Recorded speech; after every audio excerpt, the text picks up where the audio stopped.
Hello and welcome to the Ground and Root podcast, where we explore the world of holistic strategies to enhance healing and help you stay cancer free. I'm your host and holistic cancer dietitian, Dionne Detraz.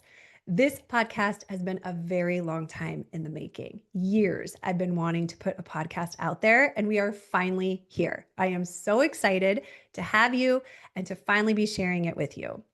Now, in the first 3 episodes, I'll be sharing more about my story, why I chose to specialize in cancer, our mission at Ground and Root, and most importantly, our philosophy around why cancer grows and the best way to help it heal. This will lay the foundation for all the other episodes we bring you after. So I do encourage you to start at the beginning to not skip ahead. In this very first episode, I'm going to be sharing more about my story, what brought me to this world of cancer nutrition, and why I created Ground and Root. So let's dive in. Now, we're going to start with me as a child. Growing up in Lodi, California, I grew up as a competitive swimmer. That was a huge piece of my life from starting at age 5 all the way through high school. It was a big part of what I did. Is I spent a lot of hours training. And as you can probably imagine, as I got older, I became more and more interested in health and wellness. First, as it related to my performance, my ability to be a competitive athlete and to do as well as I could in the world of swimming. But then also because as a teenager, I started to have my own health issues.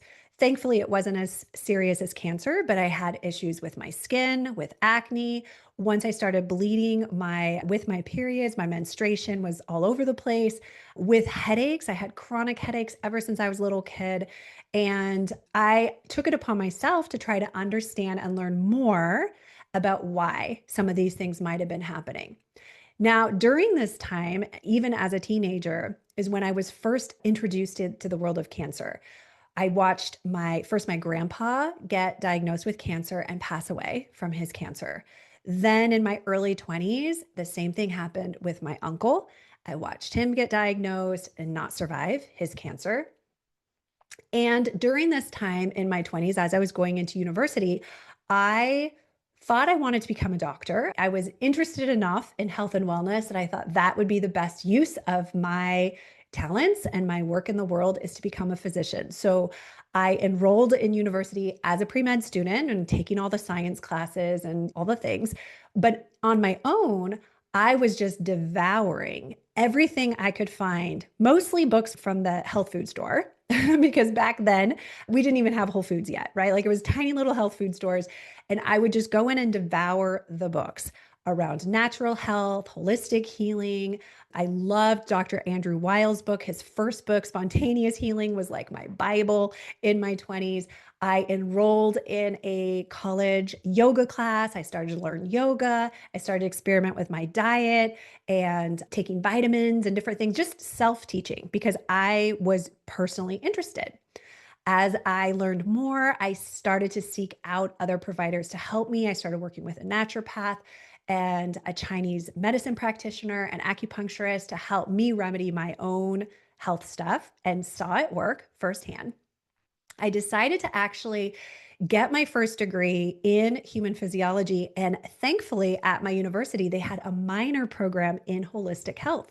This was perfect for me. So, right from the get go, I started to get training in holistic healing strategies. Now, after I graduated, I realized I didn't really want to be a doctor. I wanted to focus in more in the world of nutrition and herbal medicine and natural healing and really prevention strategies. So I decided to go an alternative route. I studied herbal medicine and holistic nutrition, got certifications in those things outside of the standard university setting.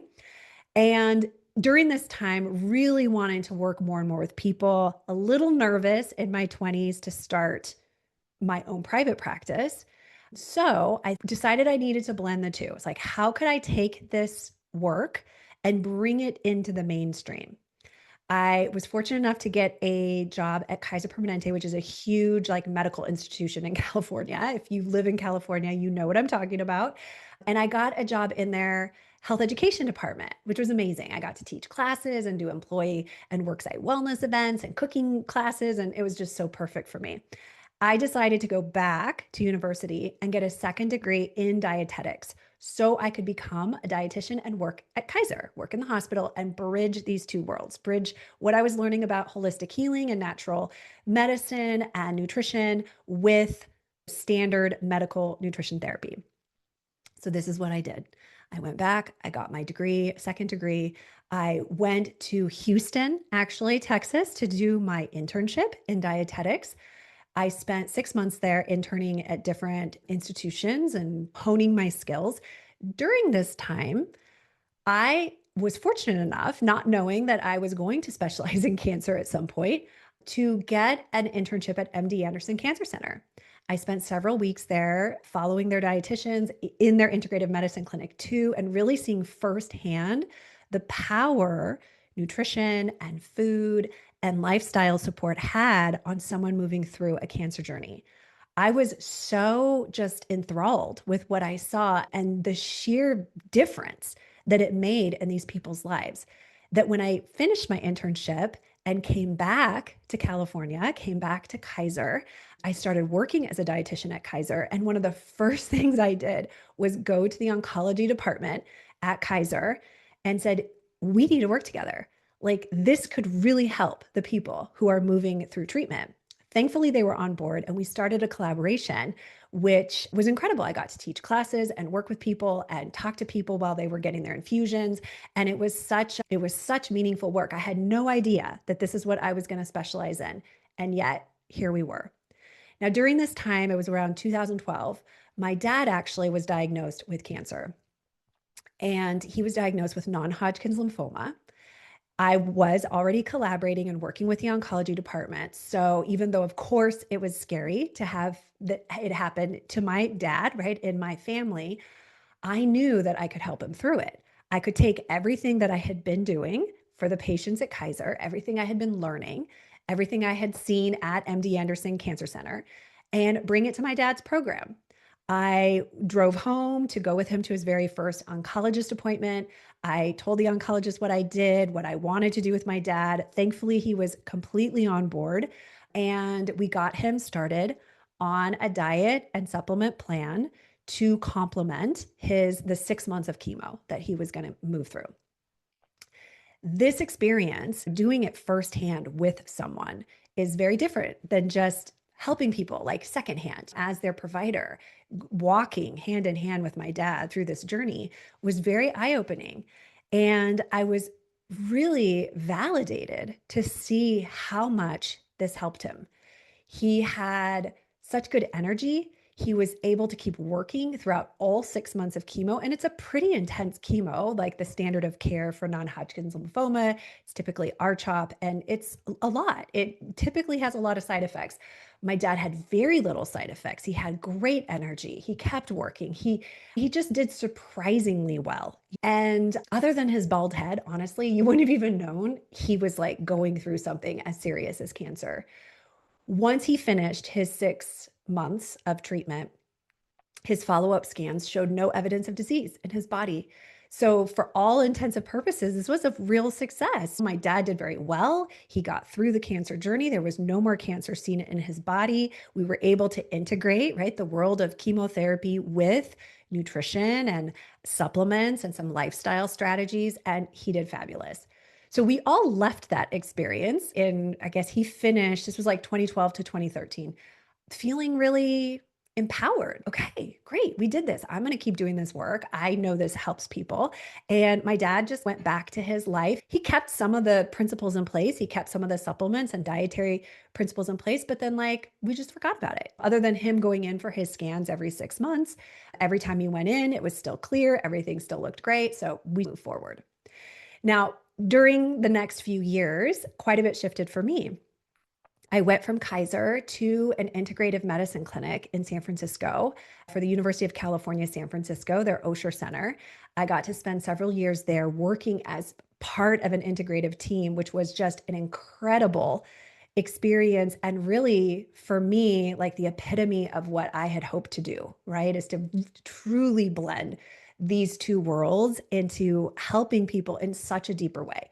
The most complicated cases came to us at the Osher Center. So we definitely saw people moving through cancer, but not just that. It was like the people who had chronic issues who just mainstream medicine wasn't really helping them well would come to our clinic, and we would work as a team. We would collaborate, everybody with their own specialties, to come up with a comprehensive plan for the patients. It was such a beautiful experience and really anchored my belief in the power of integrative medicine and being part of an integrative team. After a couple of years there, my family and I decided to move to France. That was already like maybe 9 years ago now. I can't believe so much time has already passed. That I will share more as we move through other episodes, because that's a whole story in and of itself of why we left California and moved to France. But we did. And we decided to stay. What was supposed to be just a year-long sabbatical became a move, like a real move. And during this time, I started my online practice. I needed a way to keep doing this work. I didn't want to stop doing this work, but I was living in a different country now. So I began my online practice. It started as the rustic dietitian. For any of you who have been with me all the way since the beginning, then you are familiar with that term, you know that. And eventually turned into ground and root, which we have now. But that didn't happen until after my dad was diagnosed with a recurrence. So in 2018, literally at his 5-year scan mark. So for any of you who are not familiar, typically the first 2 years post-cancer treatment is when you are the most vulnerable for recurrence. It's like when we see recurrence happen most often. When you get past that 2-year mark, the next milestone is the 5-year mark. And when you get past the 5-year mark, then things relax a bit. Even your oncology team is going to be like, okay, you have moved into the place of remission, right? There is truly no cancer left. You've passed the 5-year mark. We're good. So this was his 5-year scan. Okay. Every other scan up to this point had been fine, had been clear. There'd been no signs of cancer. Now, what we didn't know at the time is in the year prior to this, so we were already in France. My parents had actually just come to visit us in the spring. And during this time, I could tell my dad was not super well.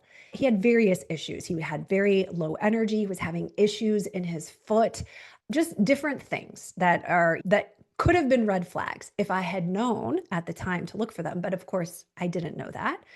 So I didn't take them as a red flag, but it was a little bit like, hey, dad, like we need to strengthen you up. There's a few things going on here that we need to look at. Summer, he started like getting more serious again with his diet, with his supplements, like getting him back on track. To really, the goal was just to try to help him feel better because he was feeling so fatigued and just low energy. By that fall, I believe that scan was actually maybe the beginning of winter. Maybe it was December. I'm forgetting now the exact month. But he goes in for that scan and they see activity. And it was the first time they'd seen any activity in 5 years. And I was in France, and my mom called me right after that appointment, and obviously in tears, really upset that the cancer is likely back, that they're going to biopsy to confirm. But like, this is what the scans showed. We were all in shock, even though, again, there were red flags. I just didn't know. I didn't know what they were at the time. When my parents asked the oncologist, why would it come back after 5 years? Like we were at that mark. What do you think happened? He really had no explanation. His explanation was, it just happens sometimes. We don't know why. It's just bad luck. That was the first time I had heard that response. Now, I know after doing this work now for a long time and working with other clients that this is actually said a lot. There's rarely explanation for why cancer grew in the body. It's usually just blamed on luck. And I knew, even though I didn't know the why, I didn't know why it came back. I thought he was doing what he could to stay cancer free. I knew in my gut that like luck could not be part of it. It just hit me. That was probably honestly a pivotal moment for me in my career, because I was just like luck has nothing to do with this. This is not luck of the draw. There's a reason cancer grew again in his body, and we need to figure out why. So my father decided to take a real integrative approach. He, rather than jump right into the next standard of care protocol with chemo, and they were talking about stem cell transplants and different things, he decided to reach out to other providers. He did some additional testing with naturopathic oncologists. He saw some alternative providers. He even got just second opinions with traditional oncologists. Like he really, which I applaud him for, like he really wanted to get some answers to the why. We did learn we did learn some things. That this was my first exposure to functional medicine, and this idea of using testing, using assessments to really get to the root causes of disease. Because of his work with some of these other providers, we learned that there was actually a lot going on behind the scenes, a lot of red flags that we didn't know to look for. So, yes, he was having issues with his foot because he had an infection in the bone that wasn't healing. Despite all the traditional methods, it wasn't healing. Why wasn't it healing? There was burden on his immune system. Why was there burden on his immune system? Through testing, we discovered he had multiple parasites in his gut. He had active Epstein-Barr virus in his body. He had glyphosate toxicity in his blood. Glyphosate is from the pesticide Roundup. He also, just his standard blood values showed that, and I didn't know this, we hadn't talked about this as father-daughter, but over the past year, looking at the timeline, his blood sugar had been steadily rising despite using metformin, despite using things.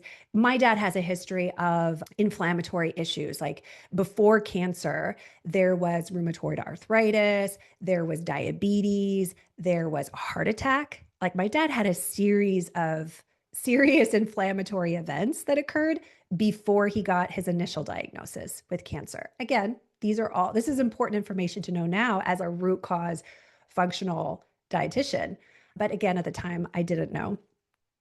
So in his blood work, we saw that his blood sugar had been rising, his insulin levels had been rising over the past year. His white blood counts had actually not been as high as they should have been.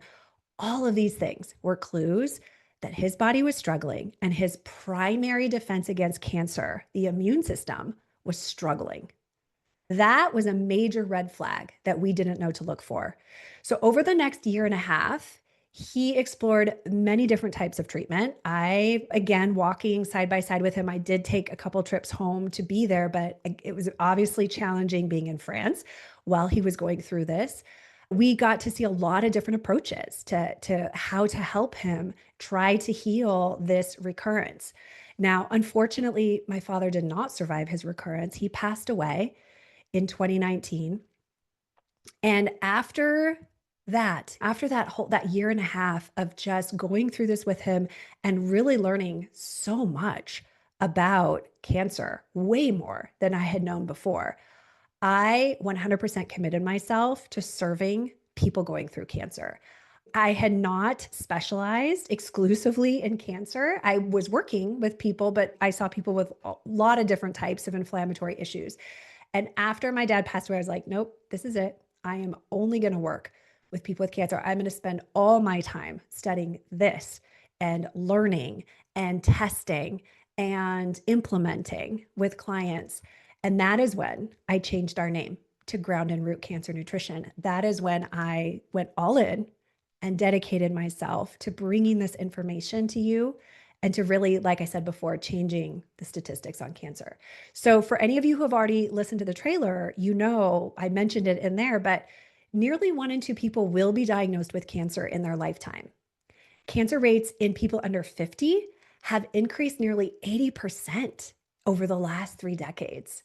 And I've seen this in my practice. More and more people are reaching out to me younger than 50, actually even younger than 40.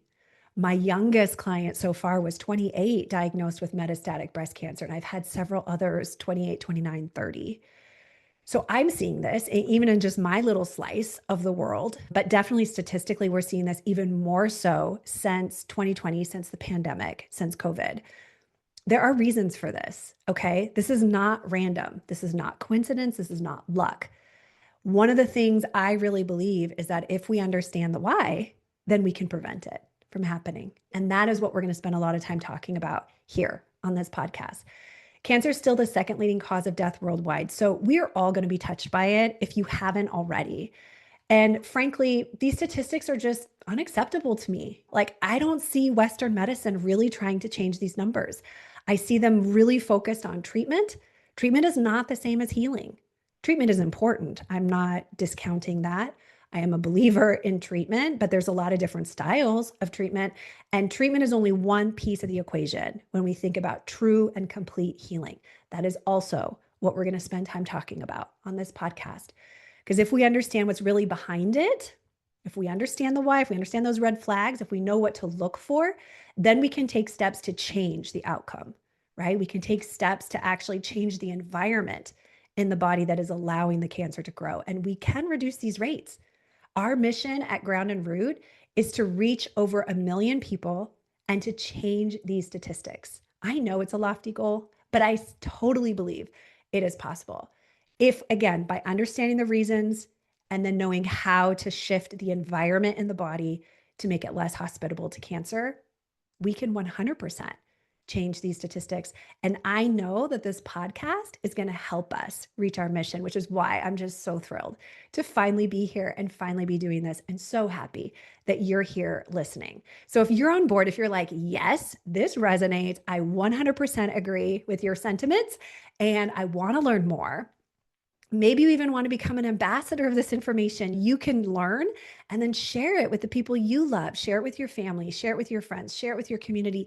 That is how we change statistics, right? I can reach a certain amount of people, but then if everybody I reaches also teaches and shares this information, we could actually change the reality around cancer. Like, how amazing would that be? If this is you, if you're like, yes, 100%, then I would love to invite you to subscribe to this podcast. You'll be the first to know every week when we release new episodes, or if we offer any special anythings, like you'll be the first to know. Give us a review and please share it with your friends and family so that we can, again, grow this community and reach as many people as we can. All right, in episode number 2, we're going to dive into the nitty-gritty of why cancer grows. We're going to talk about why rates are on the rise, despite scientists saying they don't know why. There's some real reasons why. We're going to talk about it. I'm going to give you an overview because obviously each of the things we will dive into more deeply as we move forward in the podcast. But I want to give you the overarching framework of how I understand why cancer grows. And then also that informs how we help the body heal and how we prevent it from growing. We're also going to talk about the interplay between the 3 primary root causes of cancer. So when you're ready, I will see you in episode number 2.